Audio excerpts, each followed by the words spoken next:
നന്മ മരങ്ങൾ. ഇന്നലെ യൂട്യൂബിൽ ഒരു സഹായാഭ്യർത്ഥന കാണുകയുണ്ടായി. ഒരു ഉമ്മയുടെയും ഉപ്പയുടെയും പ്രയാസമാണ് ആ വീഡിയോയിൽ ഉണ്ടായിരുന്നത്. അവരുടെ വീട് ബാങ്കിൽ ജപ്തി ചെയ്യാൻ പോകുന്നു. 12.5 ലക്ഷം രൂപ അവർക്ക് കടമുണ്ട്. ബാങ്ക് നോട്ടീസ് പതിച്ചു പോയിട്ടുണ്ട്. നാളെ അല്ലെങ്കിൽ മറ്റന്നാൾ ഇവിടെ നിന്ന് ഇറങ്ങേണ്ടി വരും എന്നാണ് ആ ദമ്പതികൾ പറയുന്നത്. നാട്ടിലിപ്പോൾ യൂട്യൂബർമാർ ഇത്തരം പ്രയാസപ്പെടുന്ന ആളുകളെ തേടി നടക്കുകയാണ്. അങ്ങനെ അവരുമായി പോയി കണ്ട് അവരുടെ പ്രയാസങ്ങൾ മനസ്സിലാക്കി, അവരുടെ കടത്തിൻ്റെ അളവ് മനസ്സിലാക്കി അവരുമായി ആദ്യമായി ഇവർ ഒരു ഡീലുണ്ടാക്കുന്നു. നിങ്ങളുടെ കടത്തിനുള്ള പണം ഞങ്ങൾ പിരിപ്പിച്ചു തരാം. ഇത്ര ലക്ഷം ആണ് കടമെങ്കിൽ അത് ഞങ്ങൾ വീട്ടിൽ തരും. നിങ്ങളുടെ അക്കൗണ്ടിലേക്ക് ഞങ്ങൾ പണം വരുത്തി തരും. അങ്ങനെ നിങ്ങളുടെ കടത്തിൻ്റെ സംഖ്യ അതിൽ നിന്നെടുത്ത് ബാക്കി പണം ഞങ്ങൾക്ക് നൽകണം എന്നതാണ് ഈ ഡീലിൽ അവർ ഉറപ്പിക്കുന്നത്. ഇത് എഗ്രി ചെയ്യുന്നവർക്ക് അവരുടെ കടം വീട്ടിൽ കിട്ടിയാൽ മതി എന്നതാണല്ലോ തുടക്കത്തിൽ ഉണ്ടാകുന്ന ആഗ്രഹം. അവരത് സമ്മതിക്കുകയും ചെയ്യും. ഇവിടെ ഈ വൃദ്ധ ദമ്പതികൾ, ഭാര്യയ്ക്ക് 63 വയസ്സുണ്ട്, ഭർത്താവിന് അതിലേറെ വയസ്സുണ്ട്, അവർക്ക് 4 മക്കളുണ്ട്. 4 പേരും ഇവരെ തിരിഞ്ഞു നോക്കുന്നില്ല. അത്ര 4 പേരും ഇവരെ തിരിഞ്ഞു നോക്കാതിരിക്കാനുള്ള കാരണം എന്താണെന്ന് നമുക്കറിയില്ല. ഏതായാലും ഈ യൂട്യൂബർ വന്ന് പ്രത്യക്ഷപ്പെട്ട് പറയുന്നത് 4 ലക്ഷം രൂപയാണെങ്കിൽ ഞാൻ തന്നെ വീട്ടിയിരുന്നു, ഇത്രയും തുക വീട്ടാൻ എനിക്ക് കഴിയുകയില്ല എന്നാണ്. എന്ന് വെച്ചാൽ 4 ലക്ഷത്തിന് ഇപ്പോൾ തന്നെ അവിടെ ആളുണ്ട്, ബാക്കി പണത്തിന് ആളെ തിരഞ്ഞാൽ മതി. മുസ്ലിങ്ങളൊക്കെ ഒരു മഹല്ല് ബേസിൽ ജീവിക്കുന്നവരാണ്. അവരുടെ മഹല്ല് ഇങ്ങനെ 2 വൃദ്ധ ദമ്പതികൾ പ്രയാസപ്പെടുന്നത് അവർ അറിഞ്ഞതായി കാണുന്നില്ല. അവരാരും രംഗത്തില്ല. എങ്ങനെയാണ് 4 മക്കളുണ്ടായിട്ടും ഇവർക്ക് ഈ ഗതി വന്നത് എന്നൊക്കെ പ്രത്യേകം പഠിക്കേണ്ടതുണ്ടല്ലോ. വീഡിയോയിൽ കാണുന്ന ഇവരുടെ വീട് അത്യാവശ്യം ഭേദപ്പെട്ട വീടാണ്. ആ വീട് വിറ്റ് ബാങ്കിൻ്റെ കടം തീർത്ത് ബാക്കി പണം എവിടെയെങ്കിലും വരുമാനത്തിന് നിക്ഷേപിച്ച് ഒരു വാടക വീട്ടിൽ ശിഷ്ടകാലം ജീവിക്കുക എന്നതാണ് ഇവർക്കിപ്പോൾ കരണീയമായിട്ടുള്ള മാർഗം. ഇസ്ലാം യാചന പ്രോത്സാഹിപ്പിച്ചിട്ടില്ല. ഒരു യാചകനോട് പ്രവാചകൻ പറഞ്ഞത്, നീ മലയിൽ പോയി വിറക് വെട്ടിക്കൊണ്ട് വന്നിട്ട് അത് വിറ്റെങ്കിലും അധ്വാനിച്ച് ജീവിക്കാൻ ശ്രമിക്കൂ എന്നാണ്. എന്നാൽ ചോദിച്ചു വരുന്നവനെ നീ ആട്ടി ഓടിക്കുകയും വരുത് എന്ന മറ്റൊരു ഹദീസുമുണ്ട്. രണ്ടാമത്തെ ഹദീസാണ് ഇവിടെ പിരിവിന് വരുന്നവരും പിരിവ് കൊടുക്കുന്നവരും നടപ്പിലാക്കൊണ്ടിരിക്കുന്നത്. ഇത്തരം നന്മ മരങ്ങൾ ഇതിലൂടെ വലിയ സമ്പാദ്യങ്ങൾ ഉണ്ടാക്കി സമ്പന്നന്മാരായി മാറിയ ഒട്ടേറെ കഥകൾ കേരളത്തിലുണ്ട്. എങ്കിലും ഇത്തരം ആളുകൾ അതിൽ നിന്ന് പിറകോട്ട് പോയിട്ടില്ല. ഒരിക്കൽ വരുന്നവരായിരിക്കില്ല മറ്റൊരിക്കൽ വരുന്നത് എന്ന വ്യത്യാസം മാത്രമേ ഇതിലുള്ളൂ. വിഷയം ഒന്ന് തന്നെ. ഇത് വ്യാപകമായി കൊണ്ടിരിക്കുന്നു എന്ന് വേണമെങ്കിൽ പറയാം. ഇസ്ലാം യാചന പ്രോത്സാഹിപ്പിച്ചിട്ടില്ല എന്ന് നമ്മൾ പറയുന്നുണ്ടെങ്കിലും ഇസ്ലാമിൽ അത് നിർബാധം നടക്കുന്നുണ്ട്. ചില വിമർശകർ ആളുകൾ മതം സ്വീകരിക്കുവാൻ തന്നെ ഈ യാചന അവസരമാക്കി എന്നൊക്കെ വിമർശിക്കാറുമുണ്ട്.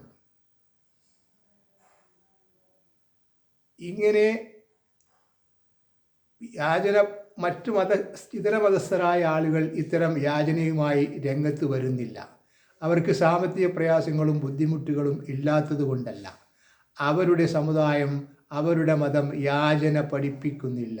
മുസ്ലിം സമുദായം അത് പഠിപ്പിക്കുകയും വേണ്ടത്ര പ്രോത്സാഹനം ചെയ്തുകൊണ്ടിരിക്കുകയുമാണ് ചെയ്യുന്നത്. ഇപ്പോൾ ഇവിടെ നാട്ടിൽ ഒരു 5-8 വർഷമായി പല യുവാക്കൾക്കും വിവാഹം ചെയ്യാൻ കുട്ടികളെ ലഭിക്കുന്നില്ല.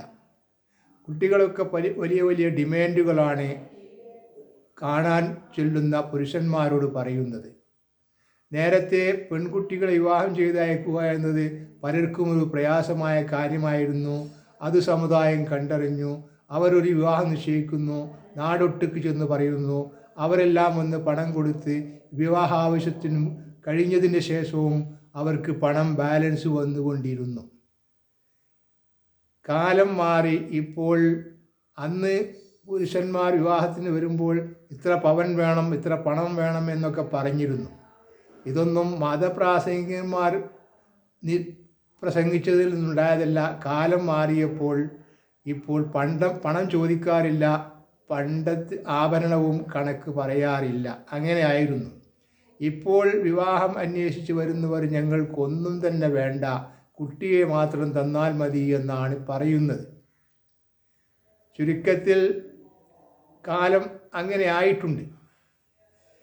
എങ്കിലും പാവപ്പെട്ട ആളുകൾ ഇപ്പോഴും മകളെ വിവാഹം ചെയ്യുന്നത്, ചിലർ മകൻ്റെ വിവാഹത്തിനും ഇത്തരം അവസരം വരുമ്പോൾ വലിയ മണ്ഡപം തന്നെ തിരഞ്ഞെടുക്കുകയും എല്ലാവരോടും നടന്ന് വിവാഹം ക്ഷണിക്കുകയും ചെയ്യുന്നതായി കാണുന്നു.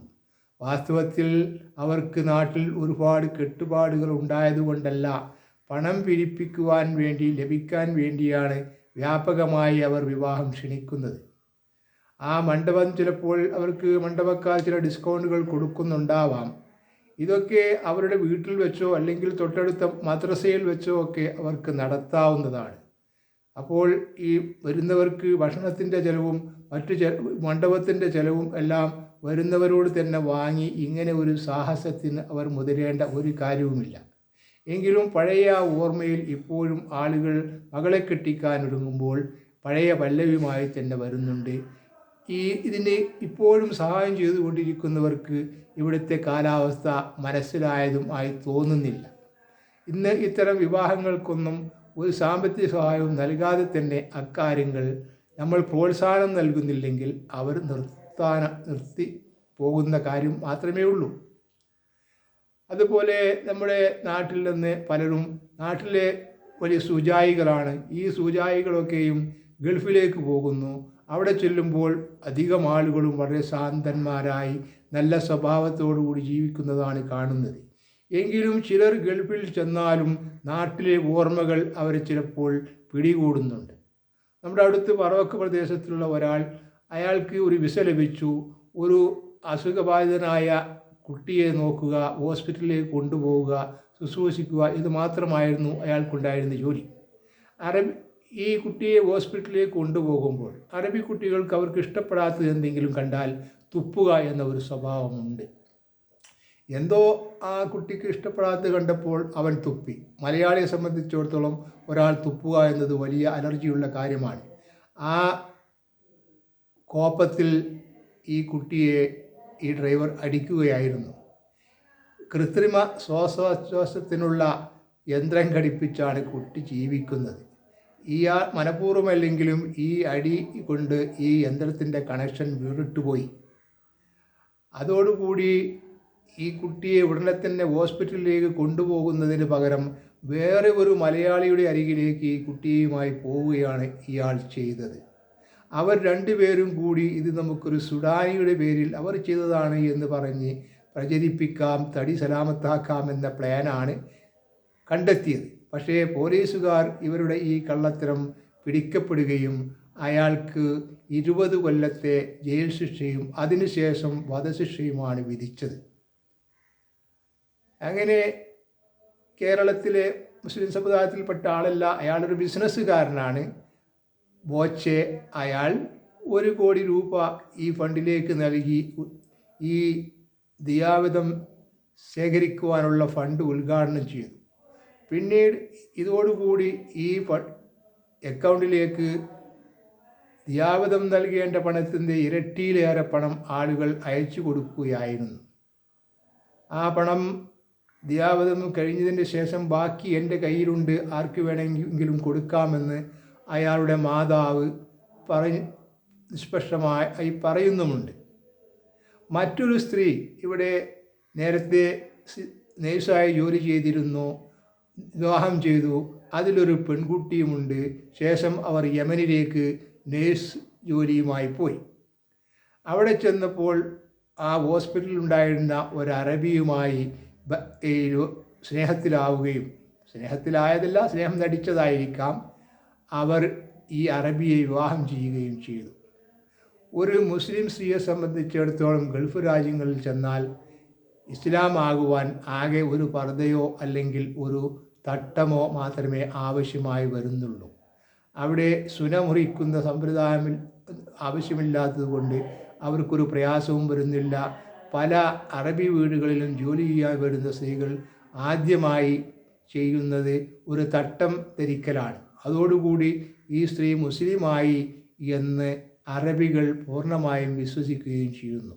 ഇവർക്കൊക്കെ നാട്ടിലേക്ക് തിരിച്ചു പോകുമ്പോൾ ആ തട്ടം എടുത്ത് ബാഗിൽ വെച്ച് കഴിഞ്ഞാൽ അവർക്ക് പൂർവ്വസ്ഥിതിയിൽ തന്നെ പോകാൻ എളുപ്പവുമാണ്. അങ്ങനെ ഈ സ്ത്രീ ഇയാളെ നിന്ന് ഈടാക്കാൻ ഉദ്ദേശിക്കുന്ന കാര്യത്തിലേക്ക് അറബിയെ കൊണ്ടുവരാൻ അവൾക്ക് സാധിച്ചില്ല. അപ്പോൾ ഈ അറബിയെ കൊന്ന് 100-ലേറെ കഷ്ണങ്ങളാക്കി ഒരു ചാക്കിൽ കെട്ടി തൊട്ടടുത്ത റെസിഡൻസ് അസോസിയേഷൻകാരുടെ വാട്ടർ ടാങ്കിൽ കൊണ്ടുപോയി നിക്ഷേപിക്കുകയാണ് ഈ സ്ത്രീ ചെയ്തത്. അങ്ങനെ ഇന്ത്യയിലേക്ക് കടക്കാനുള്ള ശ്രമത്തിനിടയിൽ പിടിക്കപ്പെടുകയും കേസ് തെളിയുകയും അവരെ വധശിക്ഷയ്ക്ക് വിധിക്കുകയും ചെയ്തു. 2 പേരും ചെയ്തത് ക്രിമിനൽ കുറ്റമാണ്. ഏത് രാജ്യത്തായാലും കുറ്റം ചെയ്താൽ അതിന് ശിക്ഷയുണ്ട്. എന്നാൽ കേരളത്തിലെ മുസ്ലിങ്ങളൊക്കെ ഇന്ത്യക്കാരൊക്കെ അന്യരാജ്യത്ത് പോയി കുറ്റം ചെയ്താൽ അവരെ അതിൽ നിന്ന് രക്ഷിക്കുന്നവർക്ക് സ്വർഗമുണ്ട് എന്നൊന്നും എവിടെയും പറയുന്നില്ല. എങ്കിലും ഈ നിമിഷപ്രിയ എന്ന ഈ സ്ത്രീയെ രക്ഷിക്കുവാൻ വേണ്ടി രംഗത്തിറങ്ങിയത് ഇവിടുത്തെ ഗ്രാൻഡ് മുഫ്തിയാണ്. അദ്ദേഹത്തിൻ്റെ എല്ലാ സ്വാധീനവും ഉപയോഗപ്പെടുത്തുകയുണ്ടായി.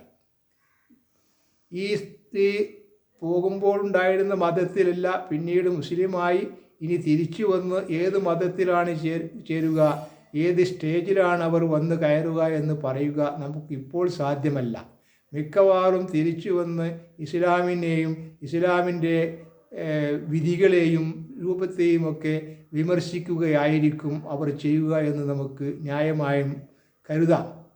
പള്ളുരുത്തിയിൽ ഒരു പഠിച്ചിടുന്ന പെൺകുട്ടിയെ തലയിൽ തട്ടമിട്ടത് കണ്ടിട്ട് മറ്റു കുട്ടികൾ ഭയപ്പെടുന്നു എന്ന് പറഞ്ഞ് സോഷ്യൽ മീഡിയയിൽ വന്ന് പൂർണ്ണ സഭാവസ്ത്രധാരിയായ ഒരു സ്ത്രീ പറഞ്ഞതിന് നാട്ടിൽ നിന്ന് റോട്ടറി ക്ലബ്ബ് മുതലുള്ളവരുടെ അവാർഡുകളും മറ്റും നിരന്തരം ലഭിച്ചുകൊണ്ടിരിക്കുന്ന ഒരു സാഹചര്യം ഇന്ന് കേരളത്തിലുണ്ട്.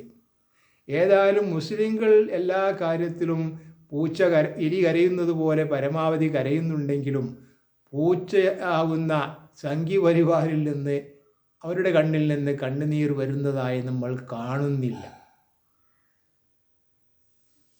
ഇത്തരം കുറ്റകൃത്യങ്ങൾ ചെയ്ത ആളുകളെ കുറ്റവാളികളായി തന്നെ ഏത് സമുദായത്തിൽപ്പെട്ടവരായാലും കുറ്റവാളികളായി തന്നെ കാണുകയും അവരെ ഇത്തരം കേസുകളിൽ നിന്ന് മോചിപ്പിക്കുവാൻ വേണ്ടി ധനം ചെലവഴിക്കുകയും ചെയ്യുന്നതിൽ ഒരു പുണ്യവുമില്ല എന്നാണ് എൻ്റെ പക്ഷം.